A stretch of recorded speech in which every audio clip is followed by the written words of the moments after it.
Hi, I'm Sasha Mazurkey, and you're listening to Tone Free, a podcast where we talk about why you don't need permission to be creative and how art can become a tool that helps us make sense of the world.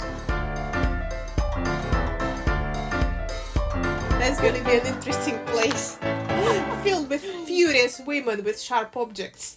The main thing that leads me is the feeling. Talent, penis, whatever. I just want to do that.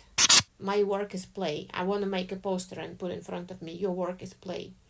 And then instead of thinking obsessively, should I email him or not, I started thinking like, what color should be the tail? It was such a relief to see women coming in that room and being like, oh. Today's conversation is with my old friend and art buddy, an amazing artist and a creative director, Anastasia Tribambuka. We discuss furious women, how to claim back our right to be angry, and why art can act as a spiritual practice. So let's go.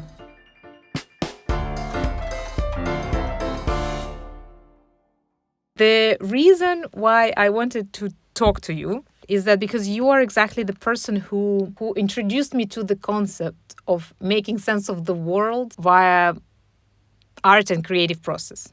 It was your prints that I saw many, many years ago when I saw your personal life was in a way represented in your prints. Yes, right. That was my way to deal with heartbreaks. That was something that I never considered. And I think my art was all coming from the head, the concept, connections. I like all this, but I never let intuition, more emotional side into it. And I thought that was my style. But looking at how you work, with time, I realized that wasn't actually my choice, my conscious choice. That was just out of fear. Maybe you were taught this way as well. Yeah, for sure. I think that comes because I am first artist in my family. Everyone's very technical. Logic is something that is valued. I grew up in an environment where logic, mathematics, good thinking, this is all valid qualities that you need to develop. Intuition, it's kind of some nonsense that you need to get rid of. Oh, really? Well, it wasn't like that, but that's kind of how I took it, I think. I don't think there's a right and wrong way to do it. I think working with concepts and logic and your head, I'm getting more into this now because I haven't been taught that. And yes, I feel things, but then I apply concept and logic on top of that to dig into themes. So I'm coming through another door. Yeah, but I think we're just going to the same place. And I still love concepts and logic and many things, but I feel so much more free since creative process allowed me to make sense of the world. It's like there was another thing that you once said to me was where you just think about this with this sketchbook and a few pencils. So when we talked about organizing information and you said, you choose just one sketchbook and you think about it there. How are you taught to use sketchbooks? Because that's what I thought when you learn. Because, to give the context, I didn't study here in UK. I studied in Russia and we don't pay much attention to conceptual side of things in Russia. And here, people are taught to use sketchbooks, to think conceptually. And I thought that's how you use sketchbook. It's your thinking tool. Is it not the case? Well, it is, because I also did the design course. I think my sketchbooks were a bit more like design-ish. So there was a lot of technical things that you solve as a designer, but there's very little space for intuition, like sensations. You always have reasons why you choose a particular color, because in design, you do have reasons. That's why. I think I didn't even know how to start. Your sketchbooks are way messier. And at the same time, there's beauty of it because I can see the steps, the thinking process. I can kind of follow your way, go deeper, deeper, deeper, and deeper. I was just not letting that much space for mistakes. A lot of the experiments I did, they were not traced. You do an experiment and it doesn't work and you throw it away. Whether when you work with the sketchbook, you can, again, follow the steps and see. This is what I was thinking a month ago when I just went for the first time, dived into this theme. But there's something that I see only a month later of drawing. Whether if you have just pieces of paper that are not that organized. So you throw away everything you don't like in the end. Then you don't have, you see you have the final result, but that's it. No, you can't judge straight away if it's good result or not. That's why sketchbook is a playground and in a sense is a fridge of ideas, because any little tiny drawing that you did not thinking about anything much can be a seed of a whole huge project. And sometimes when I'm out of ideas, I take old sketchbooks from the shelves and just look through them and in search of this little seed that I might have missed. And you never know what's going to work. You might not think much about it at that moment, but months or years later it might, like give a shoot. So Yeah. I see it as a fridge, an ideas fridge, and a playground at the same time. Like sandbox. Yeah. Also because probably no one's gonna see. Well, I started publishing it, but my first thinking was no one's gonna see it. It's my private playground. So. Well, you say, and I completely agree with it. You can't judge until it's there, but it's sometimes hard, or no. Sometimes you can. Sometimes I just take big black pen and just or just paint over some pages and draw something again. Yeah, I do that. I don't like some pages. Since I know Anastasia for many years, it happened during the conversation that we jumped directly into discussing her project. I would need to give you some context. There's a project, Right to Rage, that Anastasia did a few years ago, and she painted angry days and women. She made a huge research for this project. It started with a very strong emotional reaction, and then it grew into something much bigger. Here we are talking about how it was unfolding, growing, and changing. You can see the final results of this project on Anastasia's website, and the link will be in the description. I looked those last couple of days through your artwork, through this project, because I saw your works at the studio. And actually, this is the final outcome, the results that you came up with. But do you remember what was the first intention and the first questions? When you opened the clear sketchbook, what were you planning to think about? Because when I was looking at it and getting ready for this conversation, I my questions with time just moved completely towards feminism, female role, and things like that. And I wanted to talk about something else. And I was like, well, this is exactly the same thing that happens here. So there was the seed of something. And then with research, you realize that it is very much about feminism, maybe. Or was the first seed original with it? No, it started with a very strong, overwhelming emotion, the strongest I had in years, probably. So to give the context, when Russia invaded Ukraine a few years ago, I got so incredibly angry. Well, I didn't get angry straight away. I got really depressed, like many. I cried for a couple months. And then I realized that crying is what we taught to do as women. That's how we process our anger.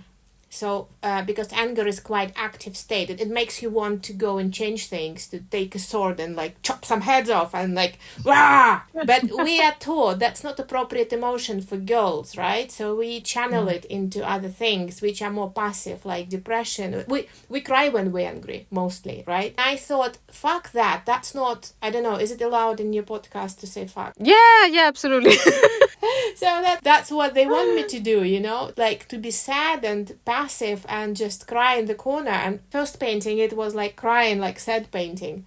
That started that series. And then I realized, no, fuck that. That's wrong. Because what I feel is the strongest emotion I felt in my life, probably. And I think I'm deeply traumatized as well. And it's so overwhelming that I can't deal with this without brushing my hands. So it didn't even start with sketchbook, it just started with raw emotion. I was just doing this black and red canvases. And then I knew that I have an exhibition. And there's actually a backstory to that, because I went to an art residency a year before that to a tropical, beautiful island in the middle of Atlantic Ocean. And I imagined, there's going to be this tropical peaceful beauty and I'm just gonna paint this beautiful tropical. It ended up being completely the opposite. Not the opposite, it was beautiful and amazing and mesmerizing, but it was like this black volcano in the middle of the ocean with strongest winds you can imagine, and this species of flora and fauna trying to survive and clinging to their life to this black rock, and all the plants are poisonous and all the animals are eating each other. And it was like,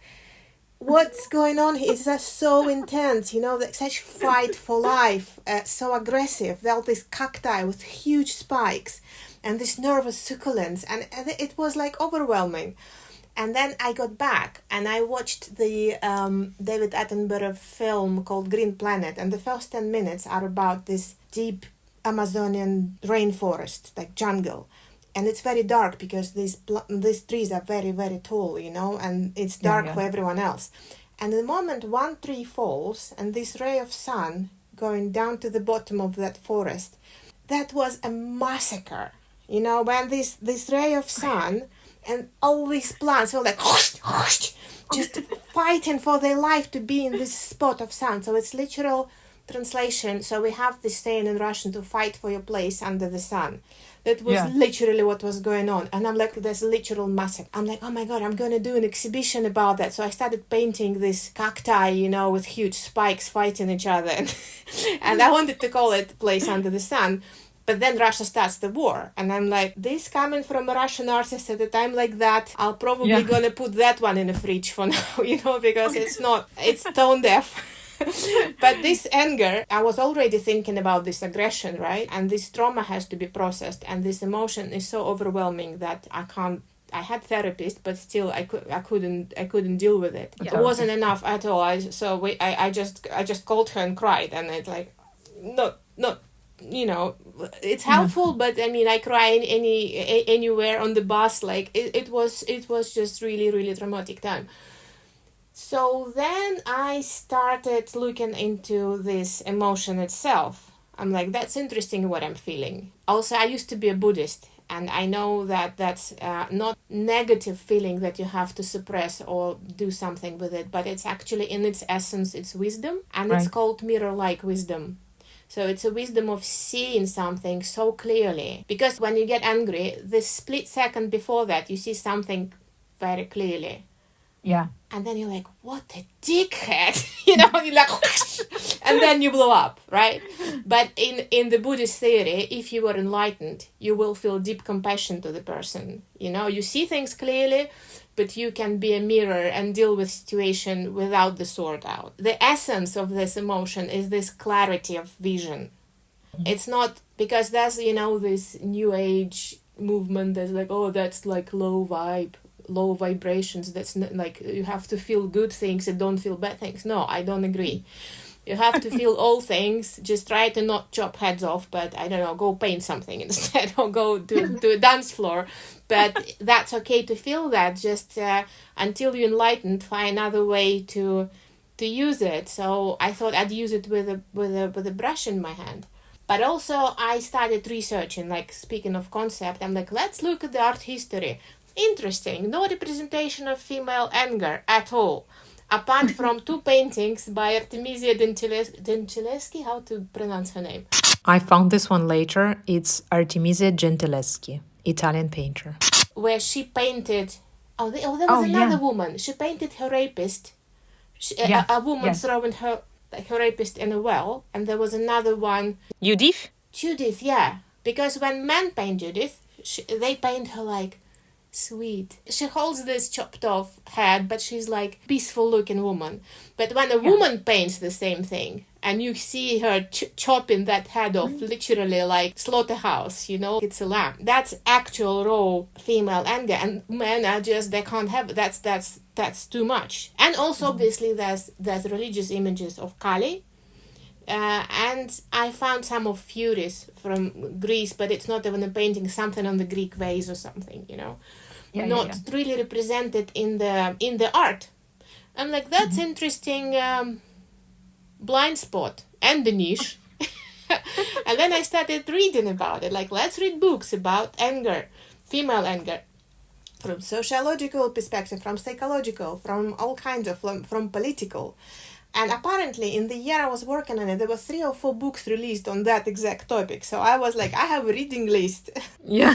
for a dissertation, so I have the reading list on my website. Very interesting, a lot of insights on that topic. So actually I even departed from the war itself into that topic, how we conditioned as women to not have it, how it's the only emotion that men are allowed and the only emotion that women are not allowed. And then that research with my sketchbook, with lots of painting, ended up being a show with a sound installation as well. So I asked a lot of women what they're angry about in their language, and I briefed a musician to do a soundtrack that sounds like a volcano that's about to erupt, with all these voices in it. And I asked a lot of women what they're angry about, and like to write it on the notes, and I made the book out of it. And obviously paintings, which now I don't think they're that good, but they were what I felt at that moment. And it was such a relief to see women coming in that room and they're like, oh, like, are we allowed, like, really? Yeah. So I only met two women who were like, yeah, I don't really know what you're talking about. Only two. And I think they in denial. There's a lot of shame immediately. If it's too strong, then you won't feel anger. Then you don't want, because you don't want to feel that level of shame after. What I wanted to ask you is, when you work with anger and you look so deeply at it and so complexly, you have the books, you have the sketchbook, you have playlist, you have, like, it's not even 3D, it's 4D experience. Do you feel that it kind of makes it bigger, or it's not even in? Because what I feel is that, and correct me here because you're a Buddhist, I'm not, but it looks like you approach it from every angle, but at the same time you externalize it. You start being an observer. You're like, what if it's a music? What if it's this? What if it's that? And so that helps the coping mechanism. Or is it the mechanism, or does it work completely different? In the Buddhist meditation, you create this distance between yourself and something that you feel. So you don't identify with the feeling. You're not completely immersed in it.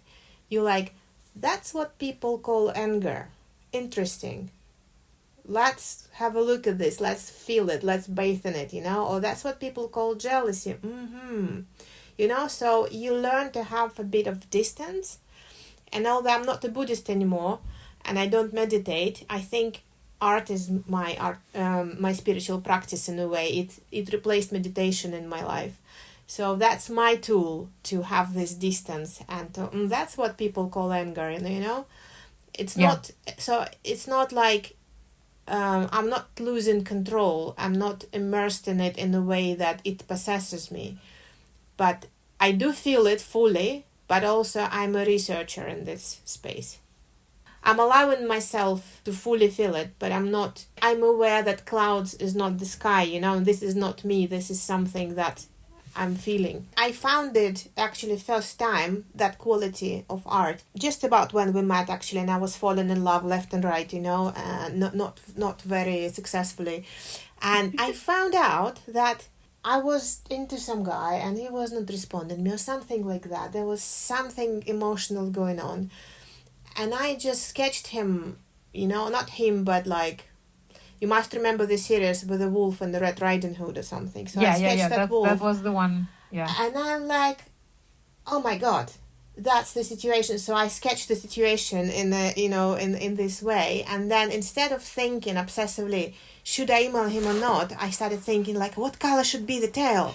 Is it green, like grayish green or bluish green? And I was completely immersed into bringing the situation onto paper, from actually like chasing the guy and making more drama, So it was like, oh my God, I found the magic door to actually, use these strong feelings, this energy, and explore it symbolically. So I'm taking it out of myself on impersonal level, more archetypal level, that a lot of people who had the same situation, heartbreak, whatever, they can relate to, because now it's a fairy tale. Now it's something that a lot of people have been through. So it's not my personal thing, but it's just, that's what people call jealousy, or that's what people call heartbreak or wolves. Yes, yes, I remember exactly this with Little Red Riding Hood. A combination between clearly being a fairy tale everybody knows, but then there are elements making it yours and that people who know you can read, like red cups on your prince. And there were 12 strings on the guitar that the Yeah.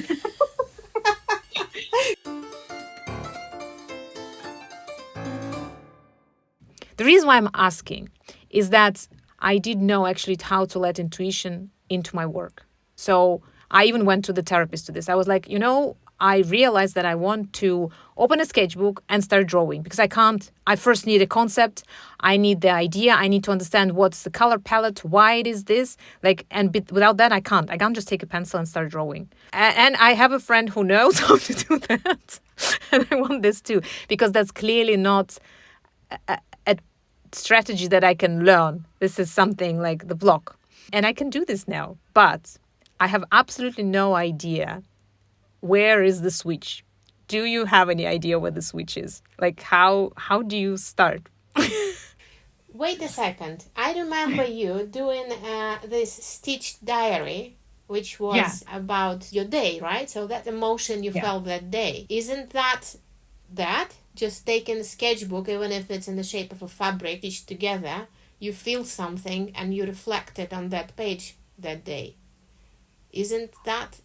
I actually forced myself into doing it. I mean, it was like every day I just like need something to represent this day. And that was when I was in maternity leave and I started feeling that I am not at all in touch with myself. Like I start feeling that I become a function, like pure function. I need to do this, I need to do that, I need to do the and the artist in me, I don't think he or she had any right to say anything and was saying anything. It just got depressed. just got depressed and silent. And I was like, I need to have at least one moment when this part of me is vocal, has a voice. And it can be 1 minute. The strongest moment that I still remember was when I was like crazy exhausted, slept for like, I don't know, probably 4 hours or something like that. And I was at the park and my baby, he finally fall asleep. And I sat down for the first time and I was like, oh, fuck, I need to do this thing. And I was so tired. So I took the leaf from under the bench and stitched it to this page of the day. I think there's no better representation of this day because I think this is the only reason why I remember my state, where I was, what my kid was wearing. Like I remember everything about this moment because that was a moment of focus. And to me, it says everything, even though it's a leaf that is stitched with 2 stitches to the page. But yeah, I didn't answer about the switch. I don't. It's not the switch in my case. So I tried setting challenges like you did. That was a challenge, right? So you have to do something every day. And this one a day challenges didn't work well for me because my inner critic is strong enough, and adding another stick to beat me, that didn't work well. So I tried a few challenges like that, and then I thought I should keep this zone. It's a play zone. My work is play. I want to make a poster and put in front of me. Your work is play. When joy comes out of it, then it's done. If you're not experiencing joy, then who will need that? I think the main thing is not to lose joy on the way. So you have to keep it joyful. You have to keep it playful. So sometimes I don't touch my sketchbook because I don't feel that. But my favorite thing, and I have to do it more often actually, to just go alone to some cafe, get a cup of coffee, sit, look around, look at people, write things down that come to my head, or just sketch what I see, or I'm reading a book and I'm writing down some things that I like. Just let it be like a playful space just for you. It's your own sandbox, little sandbox. But I had this habit when I went to school and then to the institute. When we had lectures, most of my notes were drawings, and funny enough, it helped me remember what the talk was about. And then when I went to the Buddhist courses, and it was all full of drawings, because for me, so I catch some quote or some note. It's not like big full page of text, but it's like a little bit of text and a lot of drawings, and that's how my mind worked.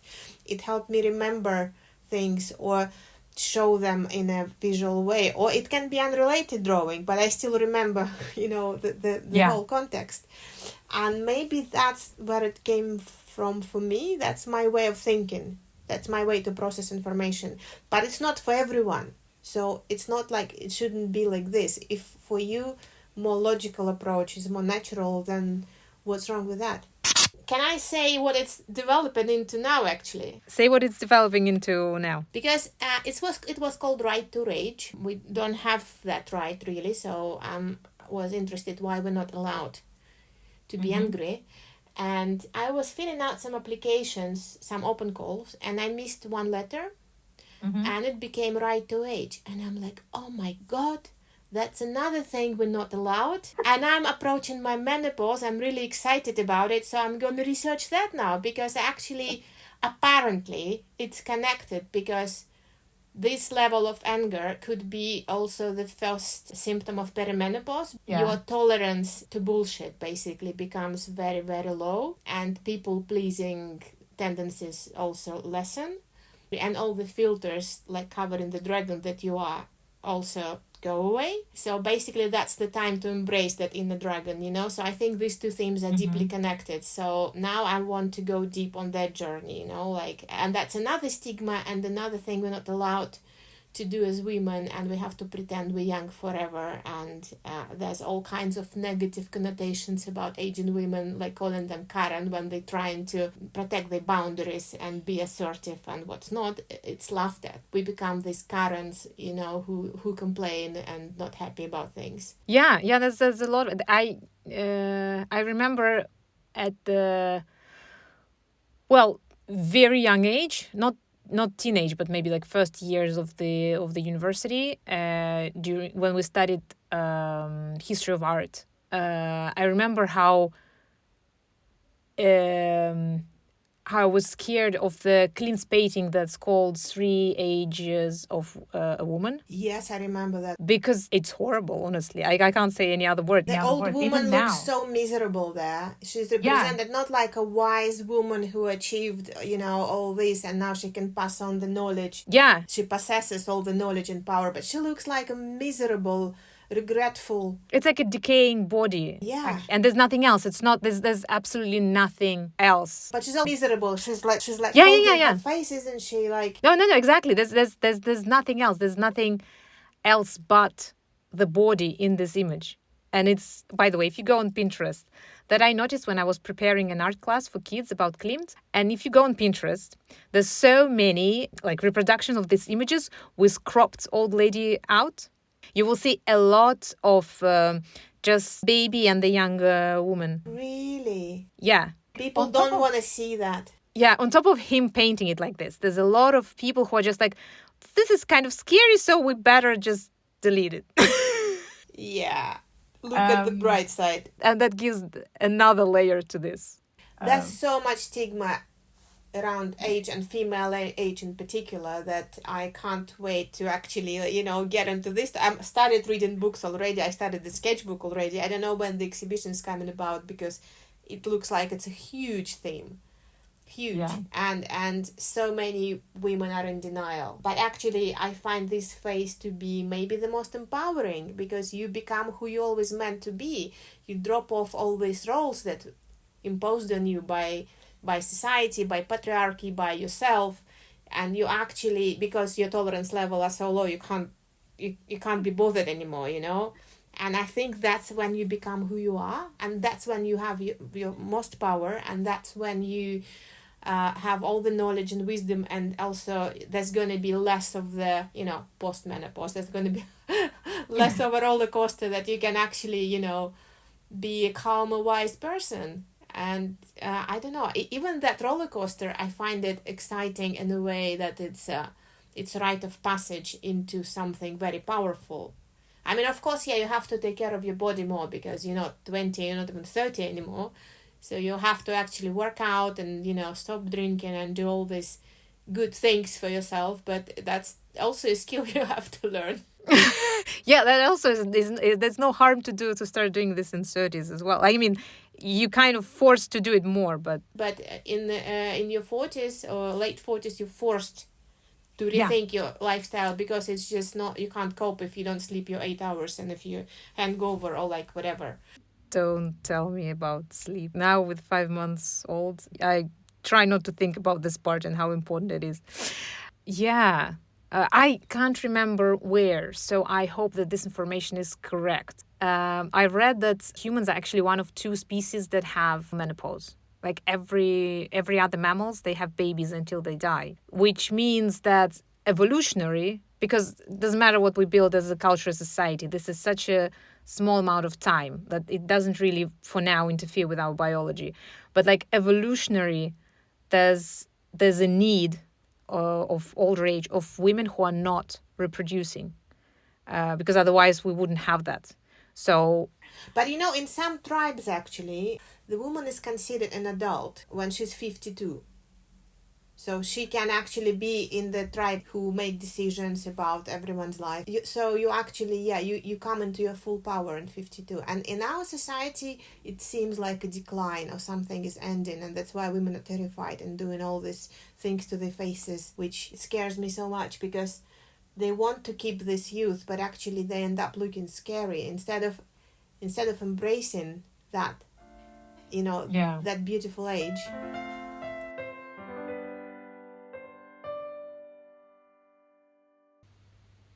there's another thing very close to archetypes that I wanted to ask you about, is because when I looked at your goddesses at this right to rage, you took out some creatures that I haven't seen much before. My idea of it was like really distorted. They will always like side heroes. There's not much representation for many female experiences, let's put it this way. So you took them out and you give them, I don't know, color, faces, like representation. They have portraits now. You can look in their faces. So so are they with you now?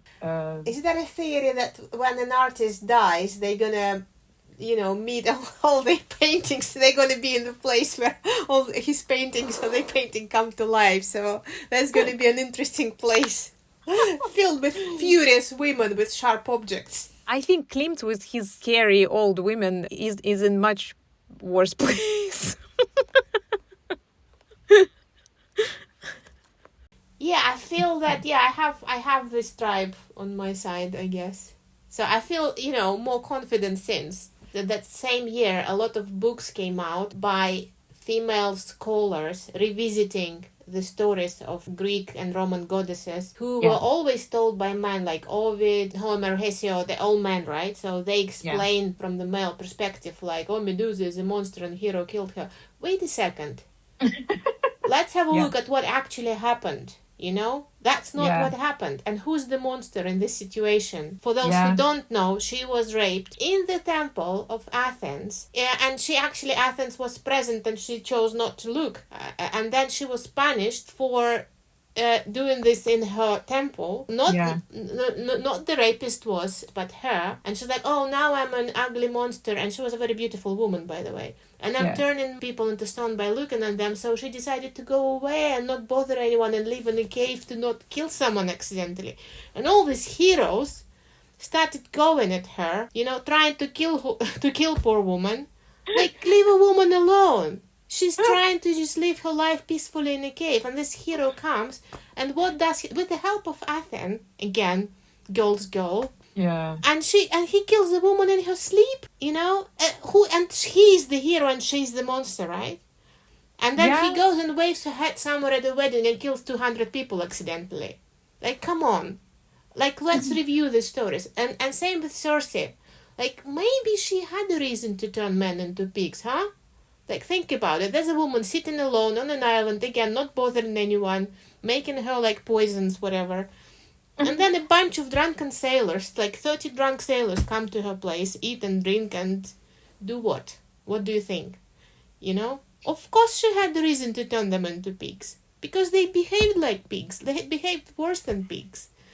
So, there's actually time to maybe look at these stories from a different angle. Like, let women tell the story, Let women explain what happened. Yeah, totally here with you. I was reading Campbell. Actually, I didn't manage to finish The Journey of a Hero many years ago because at the time when I started reading was already a mother. As long as you having a child, you immediately jumped into the side role of a mother. There's no more way you can be a hero from that moment. It means I don't have my own story anymore. It doesn't exist. And Campbell didn't pay much attention to women's stories, to be honest. And even that, like, they scraped some book out of his articles, something about female, I don't remember how it's called, goddesses, because in his view, okay, man is a hero, he has to go through this path to become someone, and woman is already someone, she's a goddess, blah blah blah. That's, that's the way to keep us in the kitchen, basically. You don't need a hero's path, you're already there, no. No, and also, okay, you're already there, but I feel that I'm going through a transformation process throughout my life. What does that mean? Does it mean that I'm a wrong woman who was born not already there? Or maybe, but then I talk to others and everyone's experiencing that. So maybe you just don't, it just doesn't correlate to how I feel. Yeah, Campbell is very male focused, and with as much as I love him, I think there's a huge gap. So I started reading Students of Young, but they're women and they focus on female experiences and female archetypes and female myths. And there's quite a few really nice books actually about that, because men are not really interested in women's journeys. Is it easier to start with drawing and then you start getting books on top of it and looking at those things and sort of getting more 3D picture? Because what amazed me is also that you kind of get information from everywhere. It books, music, everything. But then you somehow transfer audio information, just information, research, all of that. You transfer it into images. But do you just come to the studio after you read the book, for example, and you paint the mood that you get from this chapter on that day? No. It takes long time to get to the painting. It starts, I think, when I have a theme. So I know I want to work on this theme. So it's not just doodling in my sketchbook like I would normally do on a normal day. But I can see okay, actually I have a theme. And I want to have a show or a project based on this theme. Then I get books. And then I start reading. And while reading it, my sketchbook is there. Yeah. So I read. And as I said, I might go to a cafe and read that book.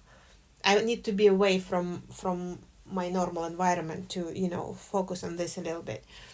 And then I write things down from the book, or I might draw something that, came to my mind while I was reading. So I think actually books might even come first, or they come hand in hand with sketchbook. And then my sketchbook fills with more and more images and more quotes from those books. And I make my own connection. Well, now we have ChatGPT in picture, who I go and talk to about things I've read, or it suggests me other things to to read or watch based on the theme, and I keep developing it. So now it became more interesting actually, because I have a buddy to bounce ideas off in real time while doing that deep research. So research and sketchbook, that's one process. And when I get to painting, all books are read already. So it's the next.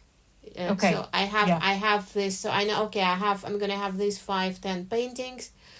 I'm really impressed by these books. I want to paint Circe. I think Furies need to have a voice, And then I go to the next stage, which is more torturous actually. I think sketchbook is the most fun part.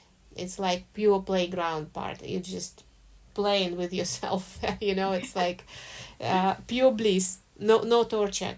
Torture starts in the studio. When you go to the studio, take your brush out, and then all these doubts, or something's not working out the way you want, or you don't have enough skill and whatever. So that's the process of actual labor. is the most painful. But do they talk, when you, for example, you read the Circe and you draw her, does she tells you, I'm actually, I don't know, those are not my colors? Something like that. Does she talk to you from your wall? Yeah, no, I think we're in agreement at that stage. Although some paintings didn't work out, I don't like them, so I'm even taking them off the stretchers and I'm not showing them on the website because I don't think it reflected Kali very well, or. Yeah, I think I missed your Black Queen. I couldn't find it online. Interesting. Maybe I'm hiding her as well because I don't quite understand who she is. When you grasp this emotion, I guess it can come from whatever, right? It's just the impression. You look at it and it's just this emotion comes with impression. But impression can be also visual, like you look at something and there's really nice neat rhythm of shadows, or it's not even the feeling as in emotion, but like you just you have this visual pleasant surprise or visual shock, or some kind of something stopped you on your track and you want to explore it or express it or share your amazement. Yeah, basically the reason why you're talking about it. The one thing that hit you, and it can be this thing now, and if you would see exactly the same thing next week, which is impossible, but let's imagine, you may not even pay attention to that part and see something else in it. You want to draw attention of a viewer to something that shocked you. So you want to invite someone to share your surprise. And also not like, okay, there's also drawing and live drawing and when you just learn. So you want to figure out where the leg should go and, that's one type. But then next type is like, okay, I kind of figured it out, maybe not, but I'll figure it out. But I want to share what I saw. I saw something that amazed me. And I figured out, how to express it, and I want to share it with the viewer. Do you think that by going to live drawing, you practice your ability to be amazed? And then because you are looking for reasons to be amazed, your general curiosity towards, I don't know, life and life experiences is kind of trained outside of your artistic practice as well? I haven't thought about it, but maybe. But you know what? I bet the moment you put your phone down and look around, you'll be amazed. You look at the clouds, look at the crack on the wall. I don't know, because we're so glued to this, dopamine-inducing machine that we don't pay attention to anything. But just if you put it away, there's so many reasons to be amazed. You said before that you need to go to the cafe and draw. But now when you say this thing kind of again, I understood it way better because you added a few things. You said that you need to be away from your normal environment to start getting into the new thing. And also when you were talking about the cafe, for the first time, I thought, oh, is that because you need your surrounding more? You kind of need to refocus from inner impressions, whether in the end it's kind of quite the opposite. You go to a new place to focus maybe on the book or maybe on what you've just read. So it can be... It's an interesting question. I thought about it recently, actually, because before I used to go to cafes much more and sketchbook much more, because at home or in the studio it's a little bit like it's more difficult to get in that flow. And when I lived in St. Petersburg, I had this Swiss bakery downstairs, and I started my day there. Every morning I would go to that Swiss bakery, get a coffee, get my croissant or whatever they had. And I had not one, not two, even three sketchbooks because they were all dedicated to different things. And I spent an hour with my coffee and sketchbooks. Although I had a place to draw. I had a table, no one was disturbing me, but something about going to a place where there's other people, there's something that's not... I don't know how it works. Now I'm too broke to go to cafe every day. And actually when I do go, I'm so happy when I'm there with my sketchbook. Oh, like, why don't do that anymore? Yeah, I know, because coffee costs £4.50, So I can't do that every day. And actually that's quite upsetting. Although you can't really focus there. I hate working in a cafe because when I work, I need focus. There's coffee machine, there's dogs, there's kids. There's something distracts you. There's doors squeaking. It's not helpful. But for some reason, for sketchbook stage, it's perfect. I don't know how it works. So when you're playful, it works. Before it becomes a work where you have to deliver. Also, being away from your routine, from your environment, from your to-do list. There's something about that as well, to withdraw yourself from your normal life for a little bit and have a little treat. That makes a lot of sense. I never said it aloud, but now we're talking about it, and I think, yeah, that's a present for myself. I give myself this hour with a coffee and a treat, and just, allowing myself to not have any productive time, but to just fool around a little bit. So you're not working in the cafe. You are treating yourself, and no one has to see what you will do. You just enjoy. It's not a productive time. It's not anything to tick off my to-do list. It's just literally pure self-indulgent. Yeah, and that's the moment when something can and that's the moment something can happen. And then when you're in the studio, I have all the sketchbooks. I'm buying them in the same size. I sign them. So, I take it off the shelf and look for these seeds, that I planted while being in this little adventure. Like, okay, which one goes into work? Oh, you're like a squirrel. They hide nuts. About 1/3 of this will probably go into... Maybe less, but... Maybe yeah, so less than a squirrel. But I keep this archive carefully. I even brought all my old sketchbooks from Russia, and I signed them all, and they're on the shelf. So that's my precious archive, because I know I'll be looking at them many, many, many times. Yeah, I think I have an issue with being organized enough, because there's been a few times when I was trying to buy the same sketchbooks, have them well organized. It doesn't go. Then I don't like the formats, or I want to change the material. So I have a little series. Yeah. It's difficult to explain. I had a friend who could fool around and just draw over something, my sketch, and it made me so furious. And he's like, "You're so precious about your drawings. There's nothing. There's just little doodle." Like, dude, you don't know what that doodle can become. Like, seriously. Because my best prints come from teeny tiny doodles that I tried sketching many more times, but the best one was this little doodle that I scan and enlarge and work off that. So keep your hands off my sketchbook. Don't even think about it. He was really thinking they're so great. No, I don't, but I don't know, it could be. Yeah, but it is very hard to explain why this is precious. I may open something that I haven't touched for like 7 years if I would feel that I need information there, because they signed with a theme. I know what I was thinking about when I worked. I also had a period when every time I would sketch, my kid would go in the sketchbook, and I do have really interesting pages when there are lines and things that he did and I drew around it, and it was like even a nice, because I was at the time at this process of allowing myself to draw without really purpose, logic, and already half-written concept in my head. So it was good for me to draw around. That's a proper collaboration. Yeah, yeah, but I also have pages where I was annoyed because I did this, and then on top of that, he drew something, and I was like, well, now you ruined it. There's actually a famous feminist artwork from 70s with a woman like trying to do her work and her kid drawing over, and she had the whole wall of this.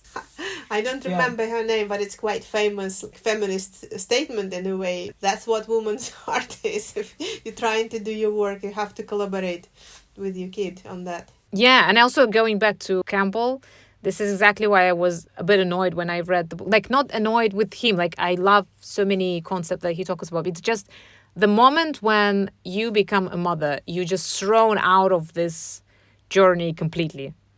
And maybe in my personal life experience, together with, I don't know, having teachers at the university who would say that, women do not become artists. This is exactly the moment when you are feeling it as strong as it's possible, because men don't do children. So it is very different. And that's why maybe my internal artist got just depressed, because it wasn't about feeling, I don't know, sad, angry or whatever. It just, that's it. Life is over. I'm going to die. It's like feeling that he or she catch the terminal illness. That's it. So I needed kind of some life support. Yeah. Is it he or she? I feel that it's a he, but I kind of feel that this is brainwash. Yeah, it's annoying. I think it's the same. I think it's also a he, but also I'm like, why? Yeah. Yes, I have an issue with him being a he. And I think it's because even in Russian, if you say artist, it has a gender pronunciation. And then when I use the female gender version of this word, it immediately feels less. it's not serious, like hobby. Yeah, doing something cute, probably. Yeah. Cute. You know, you have too much spare time. You don't know what to do with yourself. Do some stitching. Yes. Talent free. Yeah, talent free. Yeah. I leave talent, the word talent, as maybe a symbol of expectations, of pressure, of something you had to keep up with. You know, if someone tells you you're talented, then you're scared to make a mistake and they will be disappointed.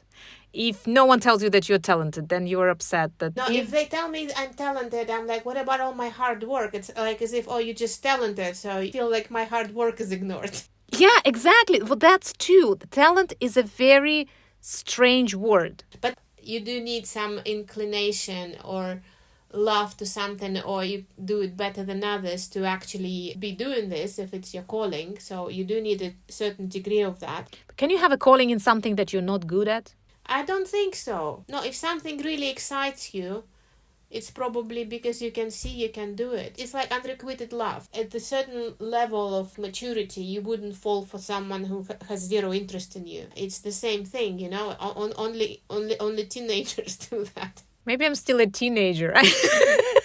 No, honestly, I've been thinking about it a lot because I know that like talking about talent is something that is easier than it could be for others. Then there's been so many things that I love doing and that are really, really, it is difficult for me. I find this, I mean, I graduated from 2 artistic universities, both quite good. I've seen so many people who are talented, like, it's, you see that like you work, and then someone comes and do better in a matter of a couple of hours. Do better in a way they're more successful in society, accepting it, getting exhibitions and money, or actually doing it? No, actually doing it. The girl who studied together with me, I was always amazed how easy she sees color combinations that are absolutely like magical.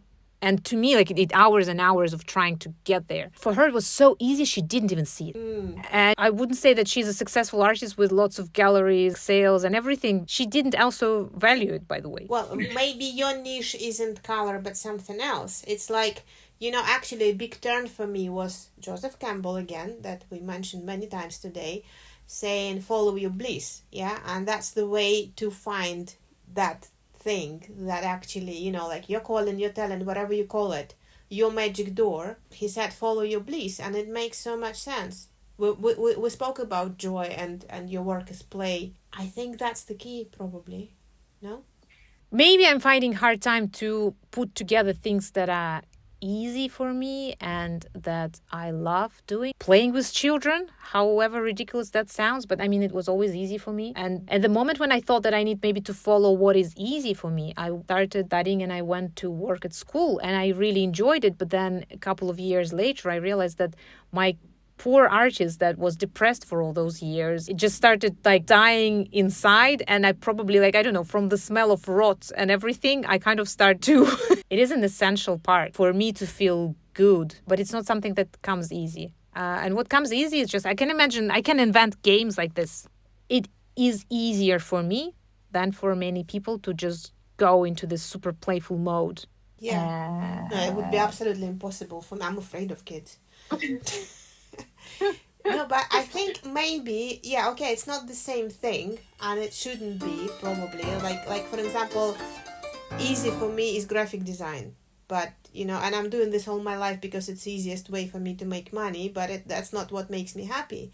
So I think follow your bliss is more important part. Yeah. Because I understand that in art, I don't have the scale of skill and talent, like to be the big artist or a big artist. But that makes me happy. That's torturous as well. It makes me happy, but I can't not do it. I don't know, is it talent or not? I probably not, because I can clearly see I'm not as good as I would like to be, or as many others are. And yeah, a lot easier for some other people, but that's a separate thing, you know? Yeah. Maybe if we unfolded, there are many other things in it, but I think it got just so heavy. Every time someone says something about talent, I kind of cringe a little. Yeah, it's like, what exactly do you mean by this? Yeah, and why are you saying? Yeah, why are you bringing it up? I don't like when people call me talented. I don't like that because it devalues your hard work in a way. Devalues the hard work. It also often an excuse. As a teacher, I hear parents sometimes say, "Oh, I'm so happy like my daughter or my son goes to the art classes, because he or she likes to draw so much. And I also always love drawing. But I'm not talented. We are here to play, to experiment, to understand what creativity is. And when you say you are not talented, it's what like how to say. I don't want to say that it's an excuse to not do something because you don't have to do this, but it feels a bit like a trauma. Someone explained this person in maybe not verbally, but in some way that they shouldn't be doing this. And they labeled this with, you're not talented. And now they kind of wear it as a badge. Yeah. Or if you are talented, as they say, again, it's not, you didn't do anything for it. So it has nothing to do with you, right? It's not your achievement. Yeah, and if going to the discourse of feminism, there's so many men doing horrible things using their position. And people say, but, well, he's so talented. Talented people are allowed to be, well, yeah, I know what you mean. I can forgive a lot to Picasso, let's put it this way. Yeah, that's the thing. We need to think about it because I'm not sure talented women are allowed to do weird things. That's true. But that's even worse one. Okay, like someone tells you don't have talent. I've been told I can't be an artist because I don't have a penis. So it's not just talent. You need the penis and the talent, Yeah, talent is not important. No, but it comes with the penis probably. Maybe we just found a new word for toxic masculinity. No, I was literally told you can't be an artist because you're a woman. That's why I became a graphic designer. And becoming an artist took me 20 years diversion and 5 years of therapy to even allowing myself to call myself an artist. Not because of lack of talent, because of lack of penis. And you could get it these days probably. But again, I think it's a wrong reason to change gender because it's, I think, a lot of reasons, why people change gender because they actually don't want to be woman on these terms or men on these terms or whatever. It's purely social because I've been told I can't be an artist. I became a graphic designer. And also after a couple years of therapy, I'm like, well, I'm going to be an illustrator. And then I realized I cheated myself again. Yeah. Thinking like it's as close as I can get to being an artist without calling it an artist. So it's kind of art, but it's for a client. And then 3 years later, I cheated myself. I always wanted to call myself an artist, and it took me a long, long, long journey to get there. I don't know, talent, penis, whatever. I just want to do that. And the older you are, the more you realize you have less time left, and I want to use this time doing what I love. Yeah. And I don't care if I'm talented or not. I just want to do that.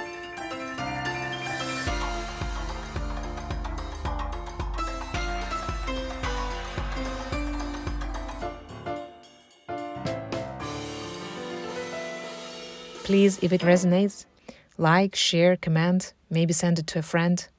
That helps enormously, especially at the very start. Thank you.